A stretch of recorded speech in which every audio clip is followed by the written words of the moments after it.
Coming up on this week's episode of TechSNAP, the FBI has shut down a cybercrime syndicate, but they made a ton of money. We'll tell you just how much and how they made that money before the FBI got to them. After that, we'll tell you how to safely wipe your hard drive, either for resale or your very own privacy, Xbox Live's minor password leak this week, and also what researchers have discovered with local jails in my very own state. Hint, you're not going to like it. All that and more on this week's episode of TechSNAP.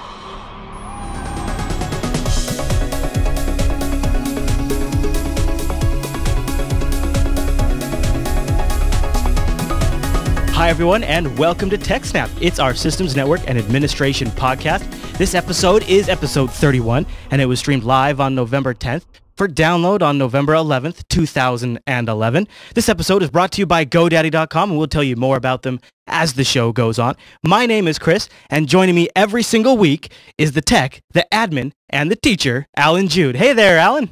Hey, Chris. How are you? Hey, man. Welcome back to the show. We have a huge show, and I want to say, if you're watching live, we got off to a little bit of a rocky start. We got off to a half-hour late start because the internet's like having issues today. Reddit's having problems, and Justin TV is having problems, and our stream was up and down. We're actually running on a scale engine stream today. That's really cool. So people watching live are getting a treat. And Alan busted that thing out in 5 minutes before the show started. So it was swooped in the last minute. That's pretty good. Well, we have a pretty huge show today. Lots of stuff. I'm looking forward to getting to your ZFS build update at the end of the show. And if I remember, I'll let folks know about a little trick I did this week to build a heater in the studio out of Bitcoin mining rigs. It's really not that complicated, but it's kind of a fun story. So I think I'll share that. All right. Well, before we jump into our first news story, I think I'll tell folks about the subreddit where a lot of the stories came from, especially the ones in the roundup. And you can find that at links.techsnap.tv. Go join that Reddit and vote on the shows that make it in, or heck, even submit a story maybe and make it into the show. You can also submit a question there, or you can email us your questions, techsnap@jupiterbroadcasting.com. And we generally try to feature one every episode. Yeah, we had a good feedback question come in over email this week, and that's what our feedback segment is this week. And it's a great one. It's a great one. So we'll get to that and all that stuff. But first, we like to jump into the news of the week, the tech news as it is, especially the ones that apply to administrators and IT guys, and in the realm of security. This first one is kind of stunning. A massive cybercrime syndicate has been knocked off by the FBI, hasn't it, Alan? Yes. So the FBI managed to take out a malware operation that had so far illicitly made $14 million. Whoa. So basically it was a malware software for your computer, and they estimate it infected as many as 4 million computers in 100 different countries. Holy smokes. At least 500,000 of the infected machines were in the US. And the malware was called DNS Changer. And as you can imagine, what it did was change users' DNS servers to a rogue set of DNS servers run by the botnet operators. Aha. So they could start doing man-in-the-middle stuff, couldn't they? Yeah, so basically they could, when you tried to go to, for example, iTunes, they didn't give you the IP address of iTunes, they give you the IP address of fake iTunes. Wow. And so, if you went to the Apple website, you would get a store pretending to sell you legitimate Apple software, but it was actually pirated or pirated music or whatever. But also they could do things like with that to sometimes steal your password, right? If you go to Hotmail and you didn't notice that it wasn't HTTPS and you type in username and password, all of a sudden they have that. Interesting that this was an effort out of the New York FBI division, even though it was a worldwide syndicate. And the one article only says it was 7 people involved. So does 7 count as a syndicate? I think so. Yeah, all right. Okay. I'll take it. I mean, they made a lot of money between 7 people, that's for sure. And it's a pretty clever way to do it. Especially with we saw all these problems with the SSL and what you can do if you had a man-in-the-middle attack going on. Yeah. So in this case, they weren't doing anything specific like that. They were just mostly going after money, and they were making it rather than stealing it even. So it was called Operation Ghost Click, and it's resulted in indictments against 6 Estonian and 1 Russian national. All of the Estonians have already been arrested by local authorities, and the U.S. is now seeking to extradite them. Bringing them here, huh? Wow. Yeah. And so, are we kind of becoming the internet police here? Well, in this case, because it was 500,000 U.S. computers that were compromised. Okay. Also, I think a lot of this was actually brought up by the companies that got ripped off in this case. I bet. Well, Apple was getting ripped off, right? People were trying to legitimately buy music off iTunes and weren't getting it. But also what the attackers were doing was hijacking advertising networks. So the DNS name that normally points to like the Google platform and pulls up the Google ads would go to their platform where they would then be selling ads on. So basically you would go to like TechCrunch or somewhere, and instead of TechCrunch getting advertising revenue from their visitors, if their visitor was infected, then they would see ads from a different network, and the malware operator, the botnet people, would make the money. Now, I've seen less sophisticated versions of this, just cleaning up for clients and things like that, going in there and browser hijacking, search engine hijacking, and even getting to the sophisticated point where it doesn't hijack unless you trigger a keyword. Like maybe you're searching for Knob32 antivirus. And so instead, it redirects you to their page, which looks kind of like the Knob32 page, but it's fake, I've seen that, but on a smaller scale. Yeah, so this malware was also blocking Windows Update and most virus scanner updates, so you couldn't download or get a virus scanner to remove it. And yeah, exactly. They were doing things like, when you tried to find an antivirus, it would sell you a rogue one instead. Or when you I've seen that. Tried to buy anything. And yeah, so they were hijacking your search traffic and all that stuff. They called it Ghost Click, Operation Ghost Click. So it's interesting that it shows a little bit of insight by the FBI there, how it works to kind of come up with that name, actually, because you're kind of, ghosting in there and stealing the clicks and things like that. But once you get somebody's DNS, you really can prevent a lot of things or get in the middle of a lot of things. One of the things I've done in the past is at my clients' offices, I'll set things like Facebook.com in their DNS, in their local DNS, to resolve to 127.0.0.1.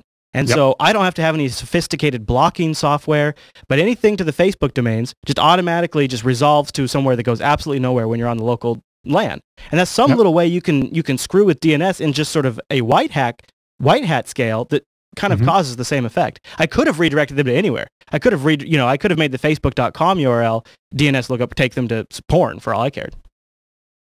It's kind of like what these guys were doing in a sense, I suppose, is they were just replacing those basic things. What, are you updating the notes over there? You're like instant updating? No, people in the chat room are being goofy and doing things backwards. They're talking, yeah. Some people in the live stream are... So if you're going to use RTMP dump to dump the RTMP stream, don't point it at the RTSP URL. There's one of the things that Alan's Scale Engine stream service, along with having some experimental support for HTML5 we're going to play with at some point, it also has the ability to just stream like directly to a VLC desktop player without using Flash at all. And so, of course, the chat room's having a blast with that because that's really awesome. And Flash has had a bad week. And then what they were doing was dumping the Flash stream, but using the HTML5 URL and then piping it into MPlayer. It's like you're wasting like 4 steps there. Yeah. Hey man, they're excited. Well, any other thoughts on the Operation Ghost Click?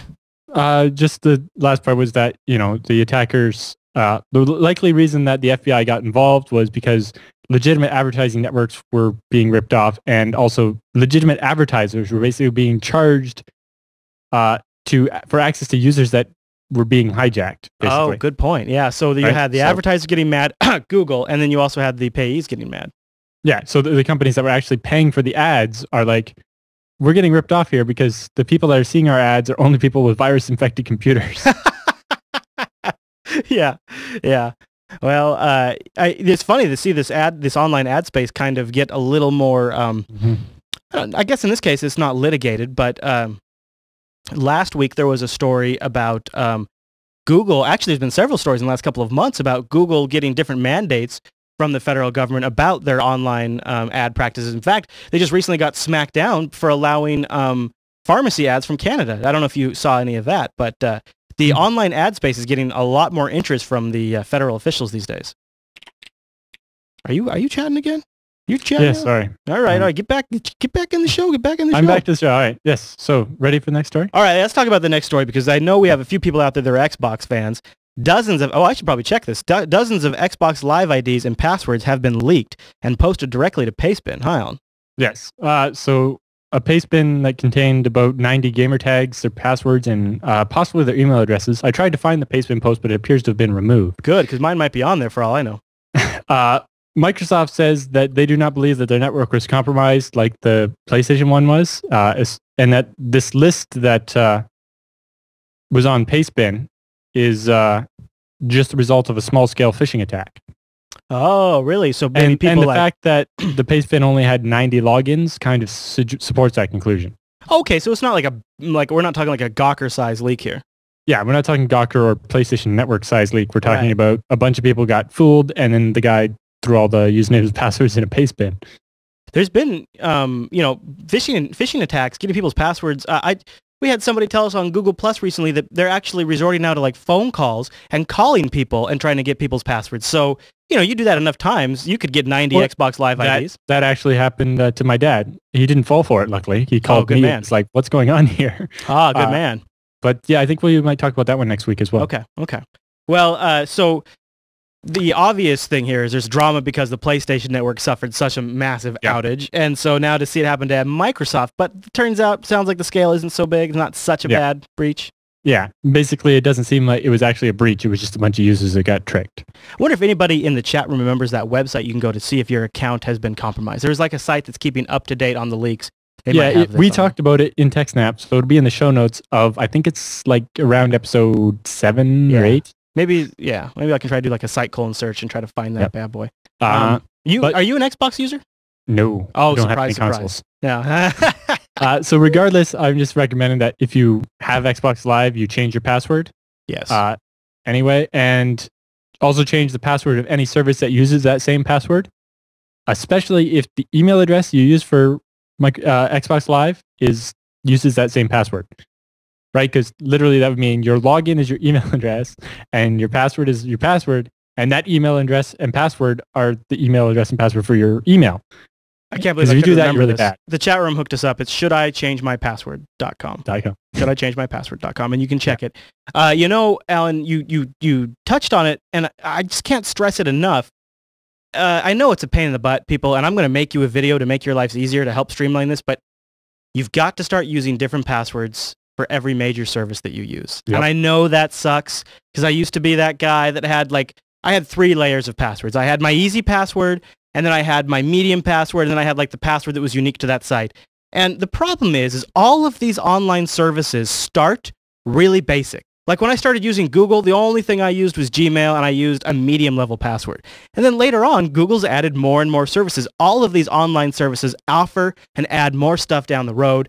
And you just got to, up front, you've just got to do good password hygiene. And I know it's a pain in the butt, but you've got to do it, everyone, because when stuff like this happens, you don't really have to worry about it so much. I mean, you got to go change your password. No big deal, though. It's just this one site. It's not all of your sites. So any other thoughts on this one? Because you're never going to remember every site you use that password at either. No, that's true. And then when you have to go around and try to figure out where to change it. You always want to make sure that your password for your email is the strongest one you have. Yeah. Because so many things, not used for anything else. Because in this example, if your Xbox Live password is the same as the password for the email address, then even if you change your Xbox Live password, they use the old password to get into your email and reset your Xbox Live password and your Facebook password and your Google password and your Twitter password and every other password they can get their hands on. And now they own your life. And you might see this start taking off more and more too. I just saw a screenshot from somebody that Facebook will detect if you're logged into Google. I don't know, maybe you have to connect your Facebook account to Gmail, or maybe they read your cookies.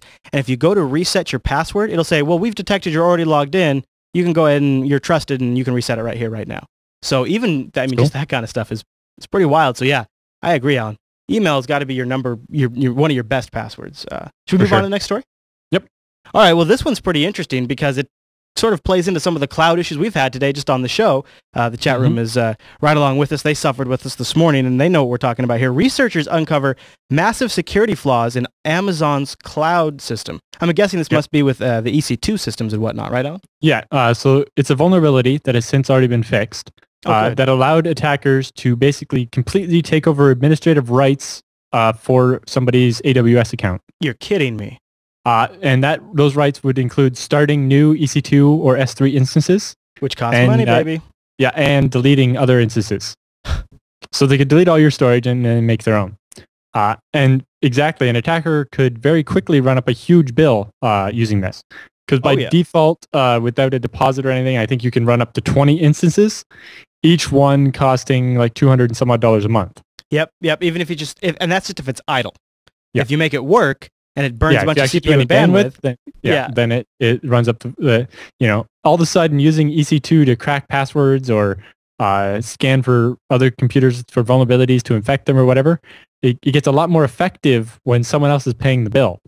So did we get any details on how this compromise came to be? It seems like a pretty significant. It was the vulnerability was exploited using XML signature wrapping.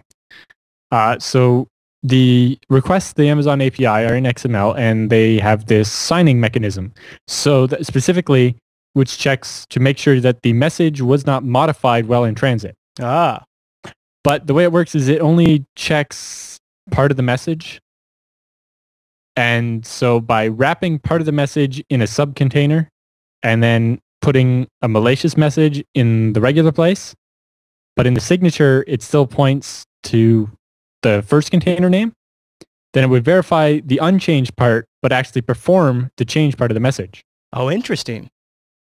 Huh. So once they figured that part out, then they could send anything in there, couldn't they? Yeah.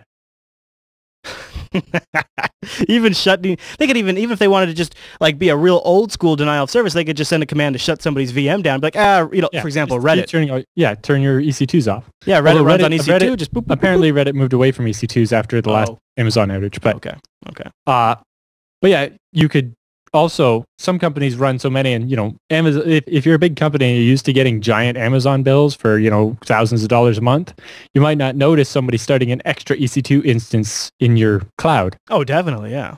Right, and somebody's getting a free server from you. Yeah. Now, I suppose there's got to be also have access to all your data that was in the cloud, which could have huge implications if you have any kind of sensitive data in there. Yeah. I suppose does Amazon have? I think there is. I haven't used it in it's been about a year and a half, but I'm pretty sure you can do alerting thresholds and things like that. But all that stuff you have to have pre-set up ahead of time, almost anticipating that something could happen. So I'll admit, when I used EC2, I didn't set up the alerts to warn me if something was going over a certain overage or if an extra machine got started up. I didn't bother with that stuff. Yeah. Now, Amazon said that any customers that fully implemented their AWS security best practices would not have been susceptible to this attack. Oh. Apparently, this attack was only certain endpoints that weren't over SSL or something. I don't know all the details. The article was a bit light on details. However, the same site had a previous article about AWS security problems, which mostly focused on vulnerabilities created by users, not by Amazon. Which included things like people publishing their AMI images, which is the virtual machine image for Amazon. Yeah. And like doing stuff like leaving their SSH keys in the root account on the image or whatever. Right. And then all of a sudden, now I have your SSH key. I can log in as you on any machines that are yours. Mm-hmm. That'd be the equivalent of me doing that for the review VMs that we put out for Linux Action Show. Or even that though, like if you leave a user account on there that has a password, if I have root on, if it's a virtual machine and I get root on it because I can local user mode reset the root password or whatever, then I can do an offline brute force attack against the hashed password. It may take me a week, but I'll be able to get your password back. Oh, definitely. Yeah. And even if it was something lower, like you were saying, in some cases, SSH keys, sometimes they don't even require passwords. So you just need like most people when they're setting up SSH keys purposely don't put a password on it because the whole point is to automate something. Yeah, like scripts. I'll admit to doing that. Oh yeah. Yeah. Any other thoughts on this one? I do like single-use SSH keys just for the script though. That way it's easy to revoke it. Oh, good thinking, man. Good thinking. Glad. Right. See, that's why I'm getting out of. I'm not giving the script my own. I'm not giving any script my own SSH key. Yeah, absolutely. Oh no. Yeah, so that's why I got to get out of this business and focus on the podcasting. I'm all washed up. I was making mistakes. Any other thoughts on this one? No, I think that's about it. All right, now just you have to be careful and watch out for things like that in the cloud. Check your bill if you're on EC2. Check your bill because they just have this. That's fixed, but they have this problem. All right, everyone, turn your speakers up if you want to have trouble sleeping at night because this next story will probably keep you awake a little bit. Alan? Especially if you live in Washington. Which I do. I know. Alan, researchers have demonstrated the ability to remotely, over the internet, open up prison cells. Please tell me you're joking. So prisons use these SCADA systems like we've talked about before with like waste plants and power plants and so on use them. And the researchers were able to compromise the SCADA system and cause it to open and close cell doors, also to overload the mechanism for the door so that the local people couldn't open or close the door. So they could like lock a door closed or open so that it couldn't be closed, even like manually. And but also disable the internal communication systems so the guards couldn't talk to each other anymore. Oh, what? So let's see. Open the doors and turn off the communications. All remotely, right? Yep. Now before everybody take a deep breath. This is just a proof of concept. It didn't actually happen in a prison. But you mentioned something about Washington. Kind of did. Well, I mean, it happened in a real prison, right? But right. Well, let me finish the story then. Okay. So the researchers... Are there prisoners in Washington State, Alan? The researchers that were working on this, there was 3 of them. They were working in one of their basements, and they spent less than $2,500 and had no previous experience with dealing with SCADA systems. Oh, no. No, Alan, so the Washington Times article that I linked confirms that the researchers delivered this to state and prison authorities, and also that it was independently verified by Homeland Security. Wow. So the researchers were originally called in after an incident where all of the doors on death row at one particular prison opened spontaneously. So guards are working at the prison. All of a sudden, every door in death row opens. And they're like, what the fuck? Yeah. Like, did everybody go for a run or what? I mean, that must have been chaos. Yeah. And so the researchers were called in to figure out what happened. Yeah. This is So oh, man, everybody's first question is, well, these systems aren't supposed to be connected to the internet, right? That's exactly it. That was the researcher's question. So while the SCADA systems are not supposed to be connected to the internet, they found that almost every system at every prison they checked was connected to the internet. Oh. Well, people do like to tweet, Alan. Yeah. Well, some of it was that prison staff used the same computers, these SCADA control computers, to just browse the internet, leaving them open to regular malware attacks and other problems. Seen that. Yeah. Bad idea, right? Bad idea. Control systems should be completely separate. Set up another machine for random prison employee to, play on Facebook all day. Tweet. Whatever. Yeah. Others that had been connected to the internet so they could be remotely managed by consultants or software vendors. So in one case, the company that set up the SCADA system connected it to the internet so they could manage it remotely. Oh. So maybe like a remote tech support kind of thing, or... Yeah, but it seems to me like, if you're a SCADA control company, you should know better than to connect systems to the internet. Or if you do, it should be like a VPN or something. Like it shouldn't just be wide open to the internet. Am I showing my Linux Action Show bias when I say that I can't logically think of a reason why these systems would even be on Windows? I mean, I understand that every operating system would have issues, and these could be just as easily Linux box desktops and have problems, but... I'm guessing it's because the SCADA control system had an idiot-proof GUI made in Visual Basic. It just drives me nuts, because it almost seems like if you just start there, don't use Windows when it is letting prisoners out of death row. Just don't use Windows. Yeah, it seems fairly straightforward. Yeah. But the researcher said even if they hadn't been connected to the internet, they'd be open to Stuxnet style attacks where, they could be compromised by an infected USB device, like a little thumb drive or whatever, right? Which would then be connected to the SCADA system either via social engineering, right? You trick somebody, or anybody remembers, it's like 5 or more years ago, security consultant got hired to work at an insurance company, threw a bunch of USB sticks with viruses on them in the parking lot, and a bunch of people plugged them into their computer to see what was on it. I have a funny story, actually. I might have shared this before, but we had I worked at a bank for years, and I worked in there. Eventually, I kind of worked my way through their desktop support, through their server support, and then at the end of my days there, I was in their network security and firewall administration area and doing vulnerability assessments. And part of the bank's regulation by the government requires they get audited, and so they would bring in technical auditors. And this one time, this guy was on our network, and he was scanning for various vulnerabilities that he figured we might have. And I just thought I'd open up my machine, and I just browsed on the network over to his computer, and he had a share on his Windows XP laptop just open with other client reports in it, just sitting there on their network. And of course, because he was plugged into our network to scan our network, I also had access to his machine. And so I went and grabbed the reports, and then when they came in there and dinged us for network security, I went, well, what about this?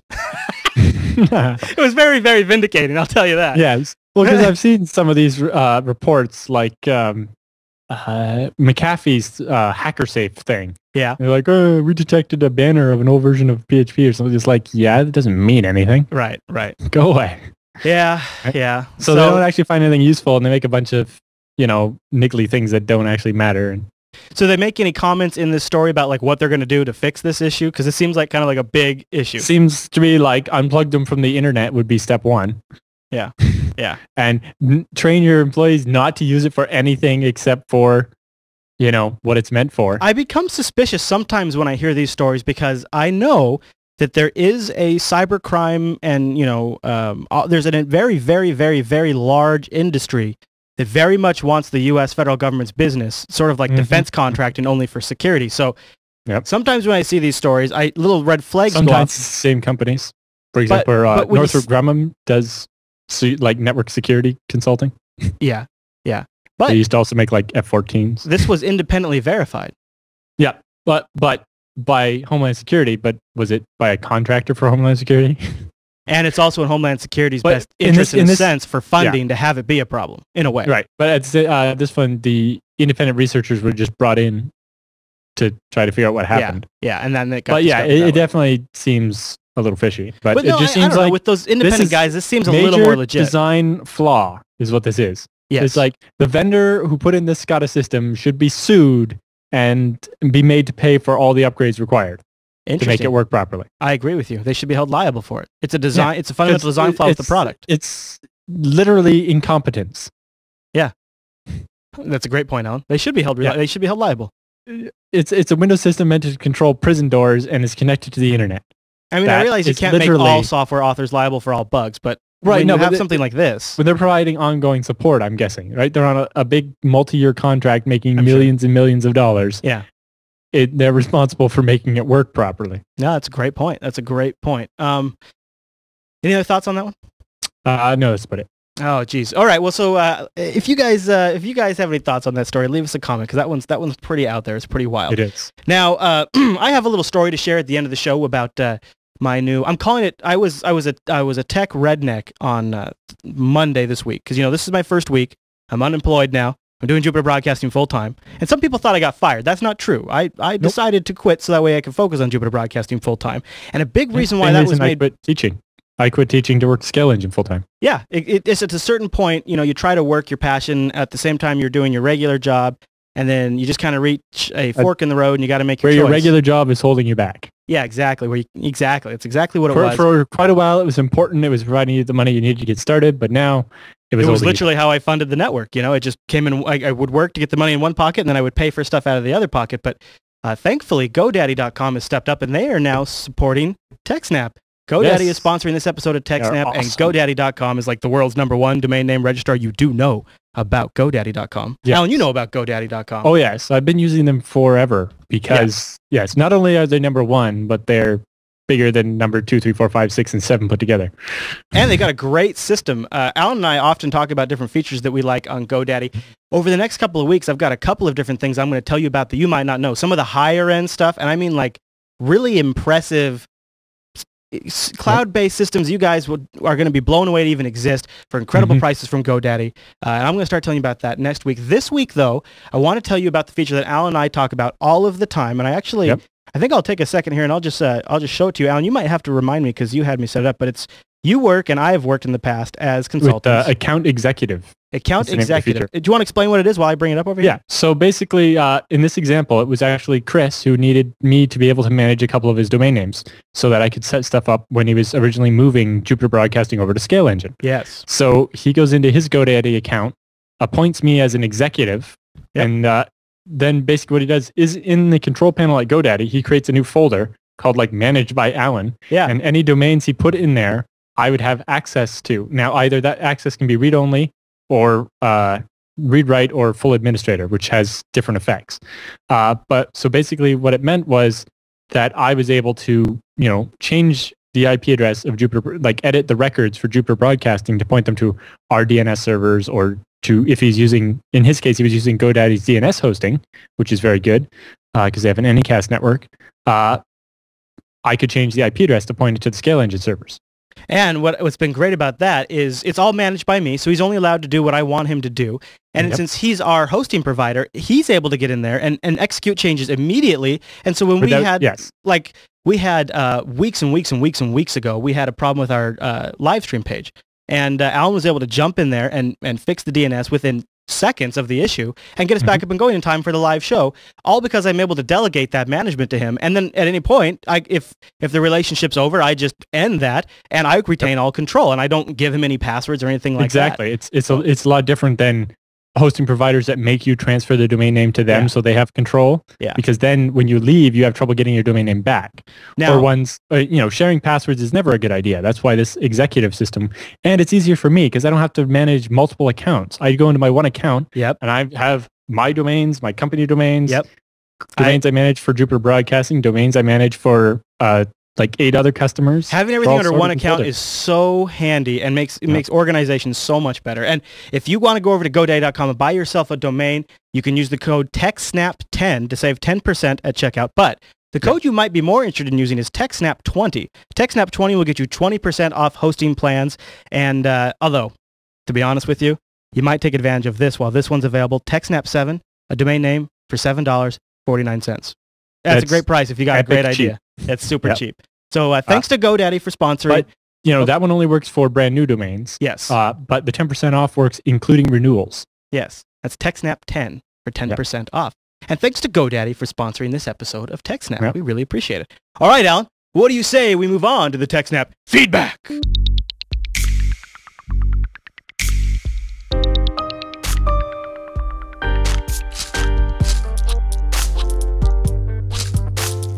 And welcome to the TechSNAP feedback segment. Again, that email is techsnap@jupiterbroadcasting.com.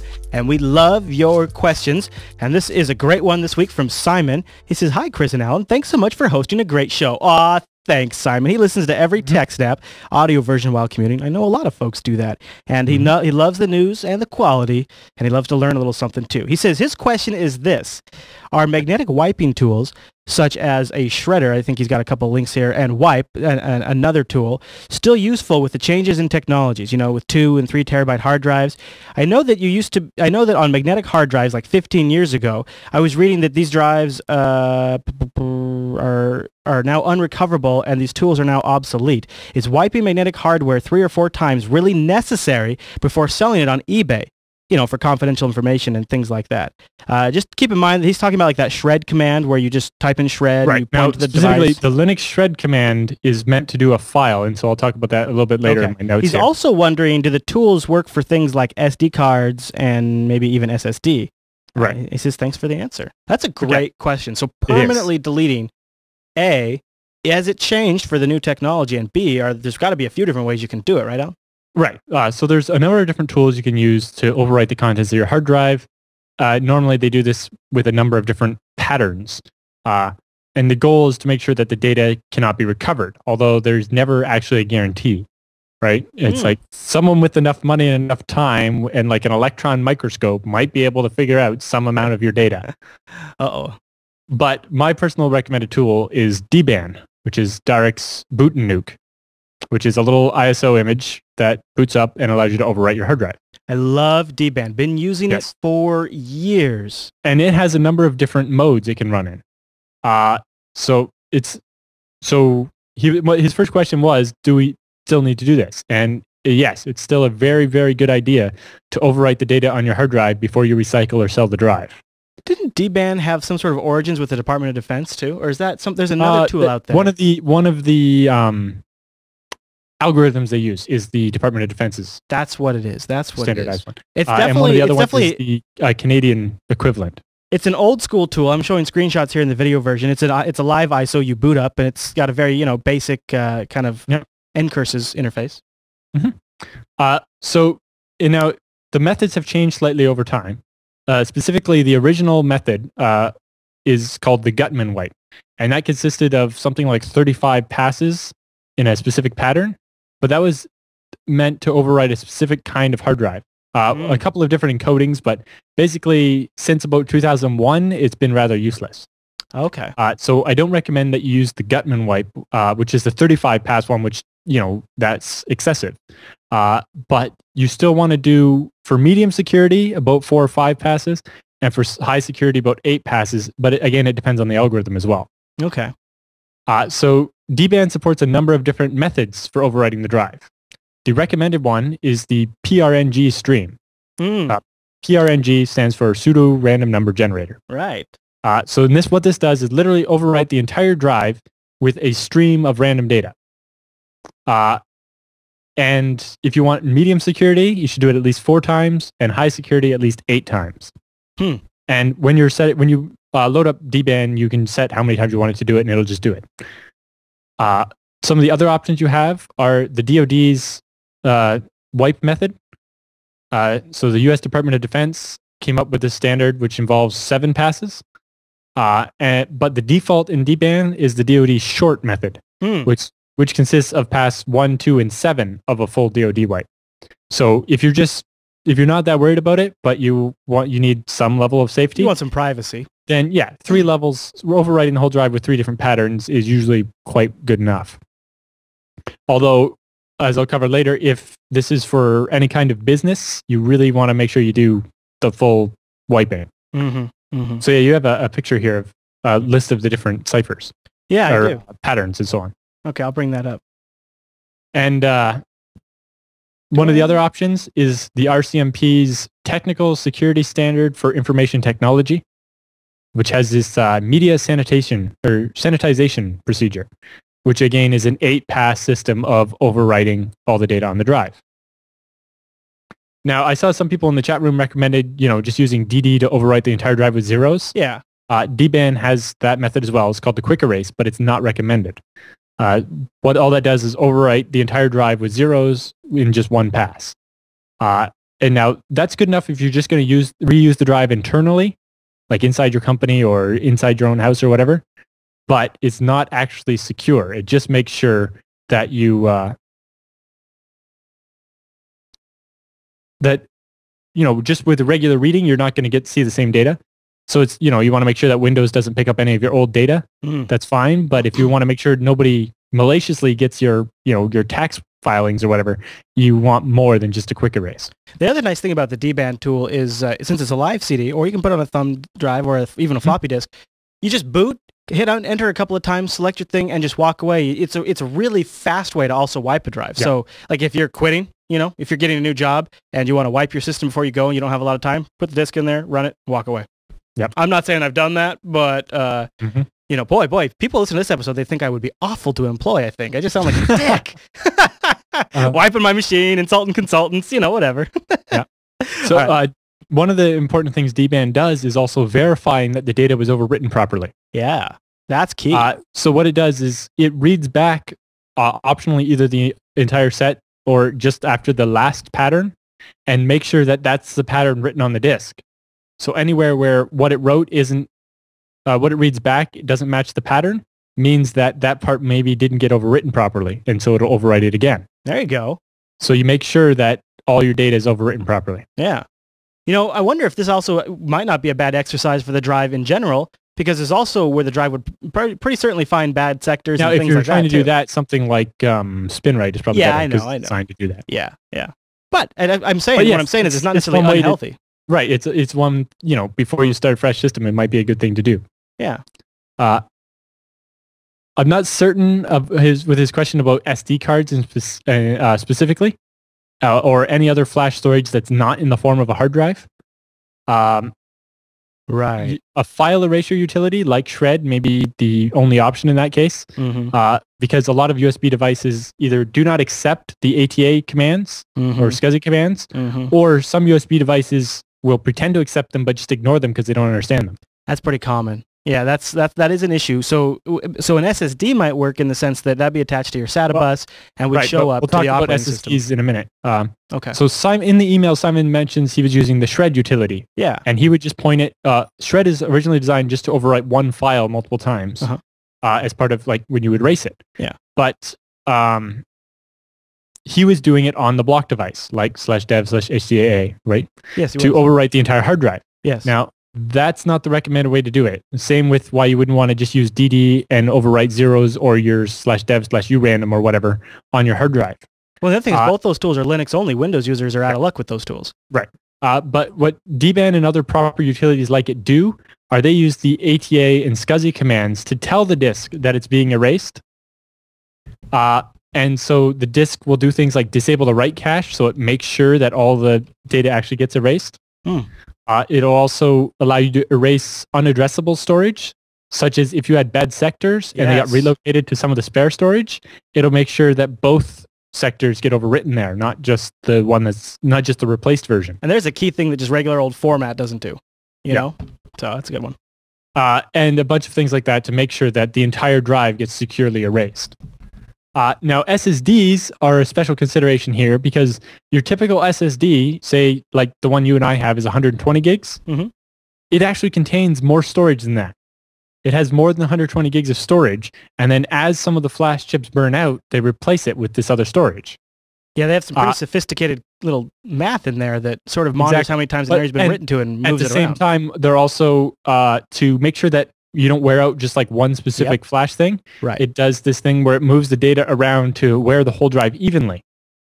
And because of that, you can end up with copies of the data in different places that aren't going to get overwritten properly. And that's why you want to use a proper utility that uses these ATA and SCSI commands so the disk knows what's going on and make sure that it happens correctly. Right. Yeah, absolutely. I think, you know, I wonder if something like that would blast a bunch of ones and zeros to the drive to overwrite, if that wouldn't put a little too much wear and tear on an SSD drive, though. Yeah, and an SSD, you probably want to be more careful with that kind of thing. Exactly. Man, they're so damn expensive. Who's going to be giving those away anytime soon? Who recycles an SSD anyway? Yeah. It's too much money, SSDs are new enough that, you know, it's just speed.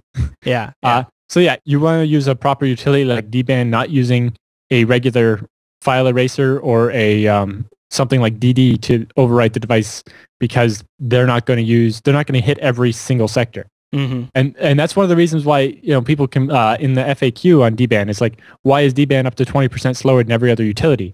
It's because dban makes sure it gets every single little spot. Right. SpinRite's similar like that. I've used it, and it has taken days and days, but it's so with drives, that's important. Yeah, so if you're just doing your home drive, you can do like the 3-pass, quick, short one, and it's fine. But if it's any kind of business or customer data, you're probably going to want to do the full one for a number of different reasons. But mostly under certain legislation, like PIPA, the Personal Information Protection and Electronic Documents Act in Canada, or acts like HIPAA and Sarbanes-Oxley in the US, that information must be properly destroyed or you're liable for when it gets out. Right.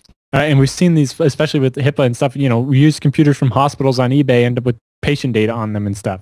I was surprised. I used to go down, you know, we have a local Boeing surplus here in Washington State, and I guess it still probably goes on, I just haven't been there in years. They'll throw computers down there and stuff like that, and you go in there, and sometimes, now I don't know if they do this so much, they had like still the operating system on there, they still had some applications and documents on there, and it was like unbelievable. Right there, you know, their license probably says that they're supposed to erase it before they recycle the computer. And then later on, they started shipping them with DOS. So erase it and give them with DOS or whatever. But yeah, it's probably still possible to recover a lot of that stuff. And so it's important that you use something like dban if you're going to recycle a computer.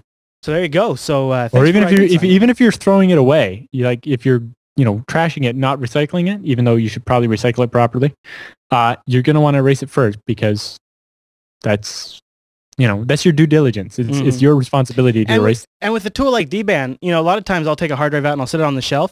And so what I do with dban is before it comes out of the machine, like before I know it's going to be retired out of the computer for a while, I just run dban real quick. Yep. I just run it once while it's still in the case. That way I know it's wiped. I'm done with it, and it goes on the shelf for use later on. Yep. And it's easy, and then it's clean.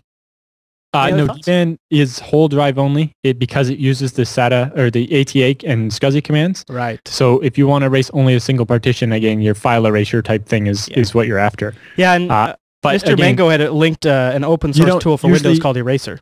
Earlier. Right. You normally don't need to erase a single partition securely, right? Because it means the disk is still going to be in the same computer. Yeah. Good point.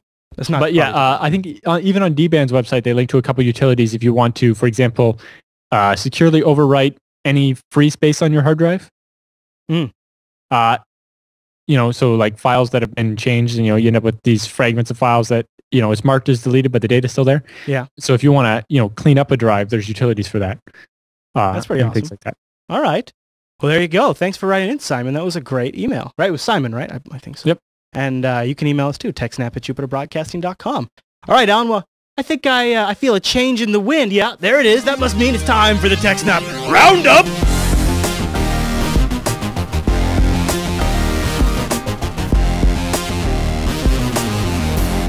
And it's time for the TechSNAP Roundup. Now, the Roundup consists of stories that didn't quite make it into the main news section of the show.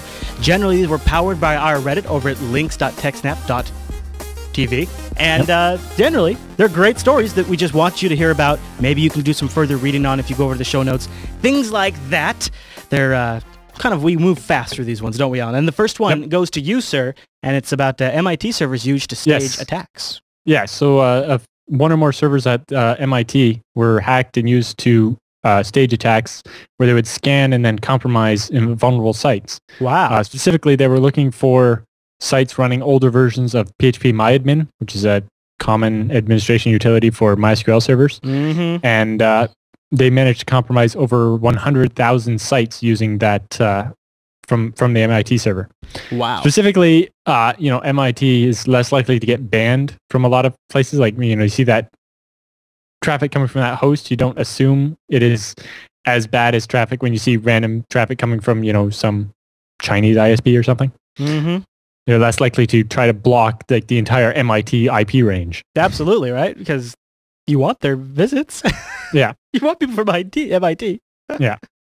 Yeah. All right. You ready for the next story in the roundup there, Alan? Mm-hmm. Mm-hmm. This one kind of rings back to our story earlier in the episode. Brazilian ISPs were hit with a large-scale DNS attack. Millions of Brazilians potentially were exposed to malware as a result of a nationwide DNS attack. People were essentially doing what we talked about earlier, were redirecting DNS requests. And this happened to the entire nation. Pretty wild. So I'll put a link to that in the show notes. That's what happens when you don't have very many ISPs.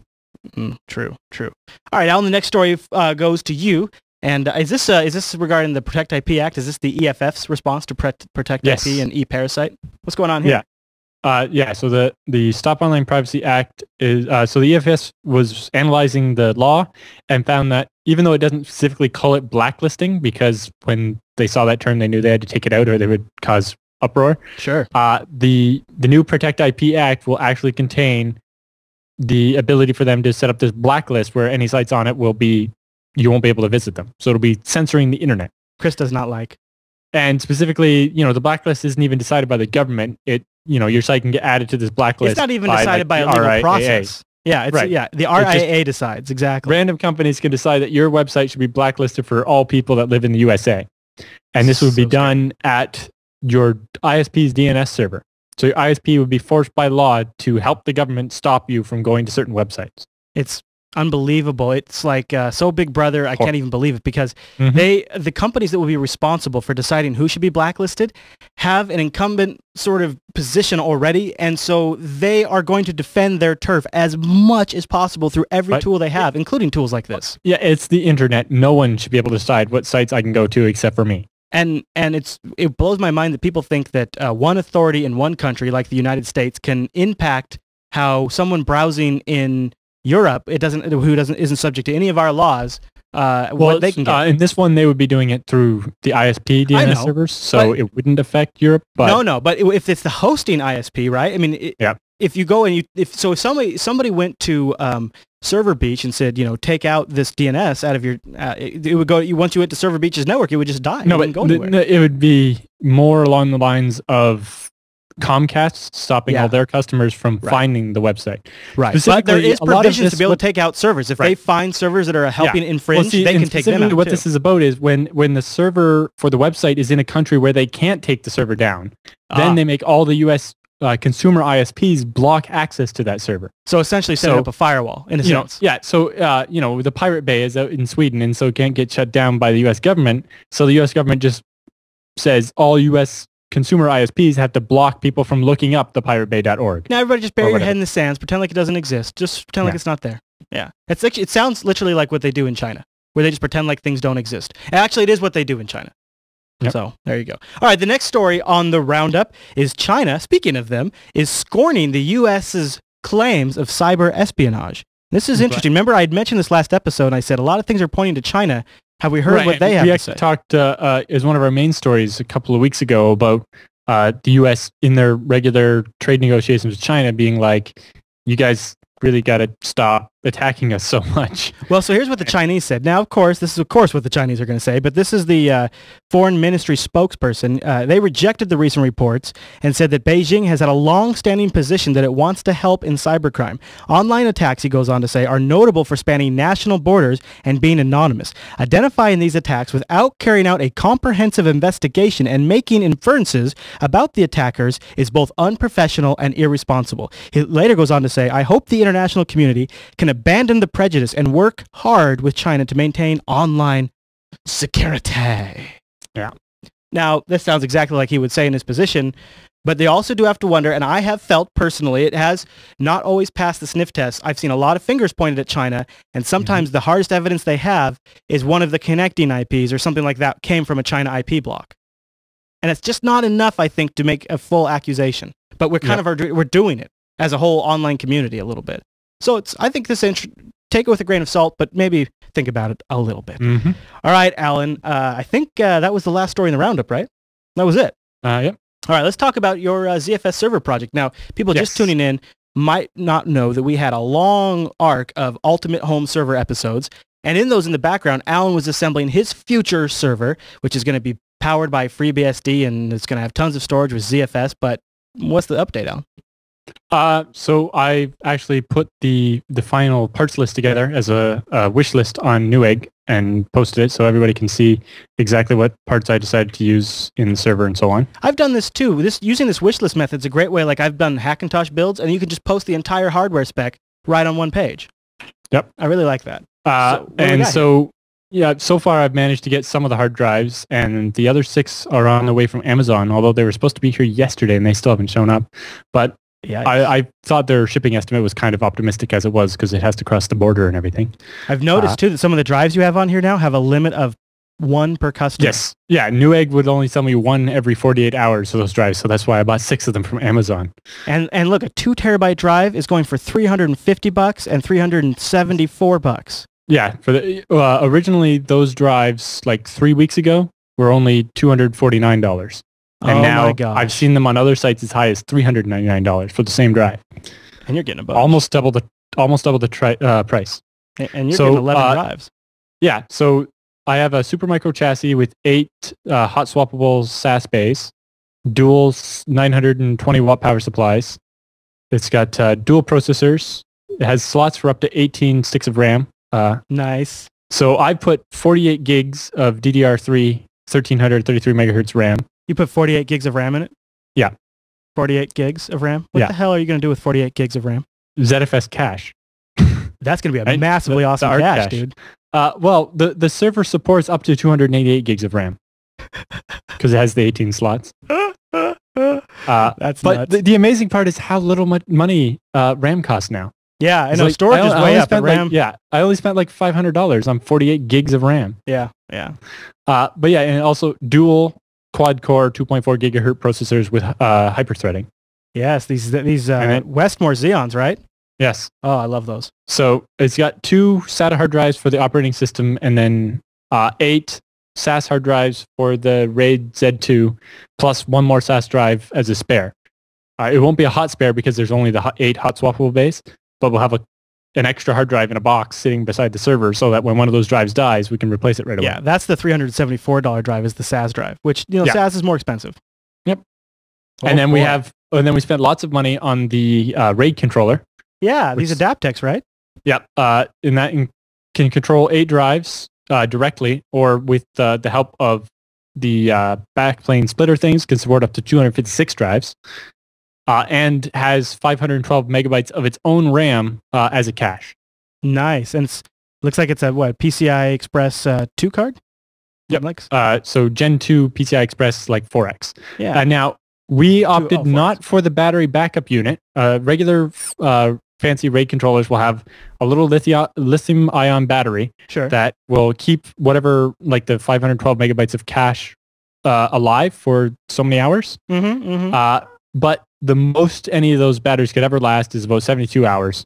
But also the lithium-ion batteries wear out over time, right? They do, yeah. And yeah, that's a pain in the butt to replace them because you have to down your server. And if you don't know it's dead and then it doesn't work, that's a really bad thing. Mm-hmm. And you have to down the server to replace the battery. Mm-hmm. So we opted for Adaptec's new AMF module.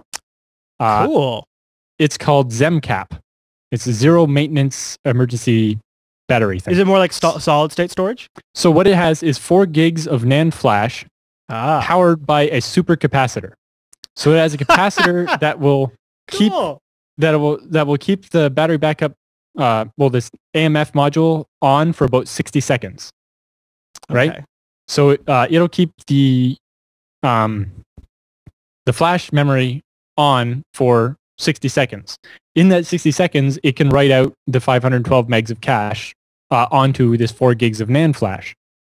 And then it can power down safely. And because it's stored on regular, non-volatile flash, it's good for years. I love that. So when you power back up, it finishes writing?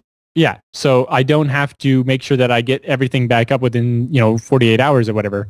If it has to stay down, it can stay down. And the NAND flash keeps it forever. That's nice. Good pick. Yeah. That's going to be an awesome story. So do you have a grand total yet of everything? Yeah. I see the total on the wish list page. Is that it? Yeah, except for I paid less because I got some of those drives cheaper because I bought them earlier and from different places. So if you were to buy this rig right now, it'd be $7,847 in Canadian. Yeah, which is about the same as it's about equal as US right now. That's now I paid a little bit less than that because I bought most of those hard drives for like $275 instead of $379. Yeah, that'll make a difference. That'll add up. A couple things like that. What the heck are you going to store on this thing? It's going to be the storage backing for Scale Engine. Right now we have an existing server that has only 4 terabytes of storage and not quite as high performance, and it's regular UFS, not ZFS, and 1,000 other things that aren't as good. Yeah. And it doesn't have redundant power supplies either. Well, I feel like I've been smacked right at the worst time. I literally was going to spend some time either at the first week or so of December, and I was going to rebuild my home server. But now with these hard drive prices, I need to buy like 4 or 5 2-terabyte hard drives. I just cannot spend that much money per drive right now. I'm poor. Yep. I'm broke. I can't do that. So it's really a sucky time. You know what I did do though is I built myself a heater. Should I tell everybody about my heater I did here in the studio? Yeah. So you guys remember here on TechSNAP, we used to follow Bitcoin pretty closely, but it's been sort of suffering, and so we kind of stopped following and wait to see where it goes. But I had an extra video card for one of my existing mining rigs. I took it out, brought it into a studio machine. I now have 2 ATI cards in the studio that I mine overnight, and it keeps the studio kind of warm. Like it's cold out here because it's the third bay of my garage, so it gets really cold. And it actually keeps it a reasonable temperature out here. I'm sure it won't last forever because it's not super hot, but I'm now heating the studio with Bitcoins. So I figure even if I'm not earning anything really, I'm getting a little bit of something as I heat up. I'm earning a little bit of Bitcoin. I don't know, maybe it offsets the cost of power a little bit. Anything else, Alan, before we go? I have one thing I want to tell everybody about. I'm pretty excited for. Yes. But I didn't want to jump off if you were... too, so... All right. But yeah, that's all I have. So when you build that server, so I want to see that. In the process of... Are you going to build it at your house? You're probably going to build it at the data center, I am. No, I'm going to build it at my house first and test it before we deploy it. So I will do pictures and maybe even some video. Yes. I'm totally going to do that. I have 3 of the SAS hard drives and the 2 SATA hard drives, and Amazon shipping 6 more hard drives, and they should be here soon. And Newegg is still processing my order and hasn't actually shipped it yet, but once they do, I will have the rest of the parts on the way. That's awesome. Well, all right. Now, the new thing is, as you guys know, I mentioned earlier, I'm doing this full time now, and so as part of that, we're going to introduce more stuff. We're working on new shows. We're working on new stuff for the network, and along with all of that is a way to let you guys know about these things as we start rolling them out. Now that the ball's really going to start rolling, I've got to get you guys a way to know, so we have created the Jupiter Signal. It's going to be the new newsletter for the network. It'll be a monthly newsletter, and it should start sometime in the first week of December, and you can sign up now, be one of the first people to join. If you go over to the show notes, there'll be a little embedded sign-up form. All we ask for is your email address. And Alan, have you ever used MailChimp before? Actually, I've worked with the API to subscribe people and unsubscribe people from a website to it, but I've never actually designed an email in it. And so I was quite impressed with the early demo I saw from Angela. the chat room is like, how much is it? No, the newsletter is free. It's just a way to let you guys know about new shows and stuff like that. Anyways, what I was going to say about MailChimp is they are insane when it comes to making sure we don't spam you guys.